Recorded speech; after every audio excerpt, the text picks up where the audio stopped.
नमस्कार, आप सभी का स्वागत है। प्राचीन समुद्रिक शास्त्रों में स्त्रियों के शरीर के अंगों के बनावट के आधार पर उनके स्वभाव, व्यक्तित्व एवं भविष्य के बारे में जानने की विधि बताई गई है। स्त्रियों के हाथ पैर की उंगलियां, हाथ पैर का आकार, उनके नाक का आकार, आंखों की स्थिति, गर्दन की लंबाई या शरीर पर बने तिल एवं रेखाओं जैसे निशान उनके विषय में बहुत कुछ बताते हैं। आज के इस वीडियो में हम जानेंगे भाग्यशाली एवं दुर्भाग्यशाली स्त्रियों के शरीर के अंगों के लक्षणों के बारे में। तो चलिए बिना देरी किए जान लेते हैं समुद्रिक शास्त्र में स्त्रियों के कौन से लक्षण बताए हैं।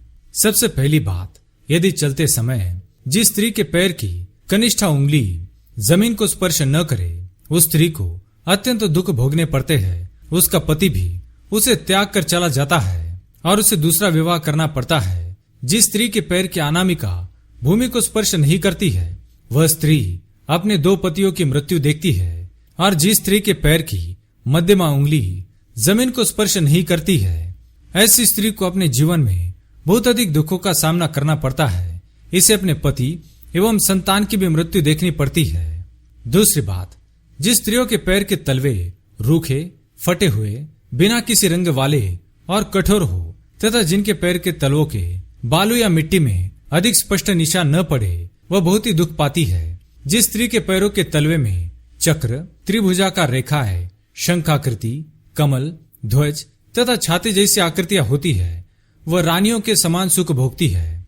चौथी बात, यदि स्त्रियों के पैर का अंगूठा टेढ़ा, चपटा तथा छोटा हो तो वह दुर्भाग्य को दर्शाता है। लेकिन यदि पैर का अंगूठा ऊपर उठा हुआ, मासल तथा गोल हो तो ऐसी नारी सुख एवं सौभाग्य पाने वाली होती है। जिस स्त्रियों की भौवें आपस में न मिलती हो, पतली हो और छोटी हो, ऐसी स्त्रियां दृढ़ निश्चयी मानी गई है। अर्धचंद्राकार और लोम रहित माथे वाली स्त्री भी बहुत शुभ होती है। जिन स्त्रियों के ओठ फूल के समान, मासल और पके कुंदरू के फल के समान हो, दांत सफेद हो, तो वह अपने पति के लिए सुखकारी होती है और उसे बहुत से धन की प्राप्ति कराती है। छठी बात, कोमल, एक समान तथा मासल कानों वाली स्त्री को शुभ माना गया है। अधिक छोटे या अधिक बड़े कानों वाली स्त्री अधिक शुभ फलदायी नहीं होती है। जिस स्त्री के गले पर 3 रेखाएं होती है तथा उनकी नुकीली हड्डी स्पष्ट न दिखाई देती हो तो वह बहुत ही शुभ होती है। किंतु यदि स्त्री की ग्रीवा चपटी, मांसहीन, लंबी तथा बीच में घेरी हो, वह अशुभ मानी गई है। मोटी गर्दन वाली स्त्री जल्दी विधवा हो जाती है। टेढ़ी ग्रीवा वाली स्त्री दासी बनकर रहती है और चपटी ग्रीवा वाली स्त्रियां बांझ होती है। जिस किसी की ग्रीवा छोटी होती है, उसे कोई संतान नहीं होती है। जिस स्त्री के गाल कठोर, बालों से युक्त, ढीले तथा मांस रहित हो, वह स्त्री अशुभ मानी गई है और उससे विवाह करने वाला पुरुष भी गरीब ही बनकर रहता है। जिस स्त्रियों का मुख अपने पिता के समान होता है, वह अपने ससुराल वालों के लिए बहुत ही शुभ मानी गई है।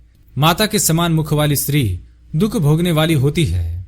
जिस स्त्री के दांत गाय के दूध के समान चिकने तथा संख्या में 32 हो, वह शुभ लक्षणों में साक्षात लक्ष्मी के समान मानी गई है।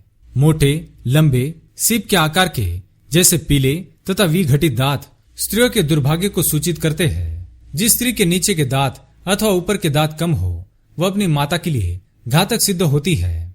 जिस स्त्री की जीभ लाल, मुलायम, हल्की सफेद हो, वह स्त्री मीठा भोजन पसंद करती है और परिवार में सुख शांति बनाकर रखती है। किंतु बीच में संकरी और आगे से चौड़ी जीभ एक अशुभ लक्षण है। सफेद जीभ वाली स्त्रियों की मृत्यु पानी में डूबने के कारण होती है। काली जीभ वाली स्त्रियां झगड़ालू स्वभाव की होती है।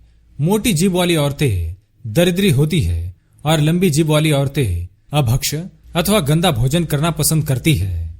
जिस स्त्री के भौं के बीच में तिल का निशान होता है, वह स्त्री ऐश्वर्यशालिनी मानी गई है। यदि बाएं गाल पर तिल हो तो वह स्वादिष्ट भोजन बनाने वाली होती है। हृदय पर स्थित तिल स्त्री के लिए सौभाग्य सूचक माना गया है। ऐसी स्त्री जिसके दाहिने स्तन पर तिल हो, वह 4 कन्याओं के पश्चात 3 पुत्रों को जन्म देती है। जिस स्त्री के नाक के अगले हिस्से पर तिल हो तो वह रानी के समान सुख भोगने वाली होती है। जो स्त्री सोते समय अपने दांत किटकिटाती है, उसके अंदर कितने भी शुभ लक्षण हो तो भी उसे त्याग देना चाहिए। ऐसी स्त्री अशुभ मानी गई है। जो स्त्री नींद में बड़बड़ाती है, वह भी अशुभ मानी गई है। जिस स्त्री का दाहिना स्तन यदि ऊंचा उठा हुआ है तो वह पुत्र को जन्म देती है जिसका बायां स्तन ऊंचा हो वह कन्या को जन्म देती है। दोनों स्तनों का रड के समान बड़ा और गोल होना स्त्री के बचपन से ही चरित्रहीन होने की सूचना देता है। तो इस प्रकार से समुद्रिक शास्त्र में स्त्रियों के लक्षण बताए हैं। आपके अंदर इनमें से कौन से लक्षण है, कमेंट करके अवश्य बताएं। वीडियो पसंद आए तो लाइक करें, चैनल को सब्सक्राइब करें और कमेंट में जय मां लक्ष्मी अवश्य लिखें। धन्यवाद।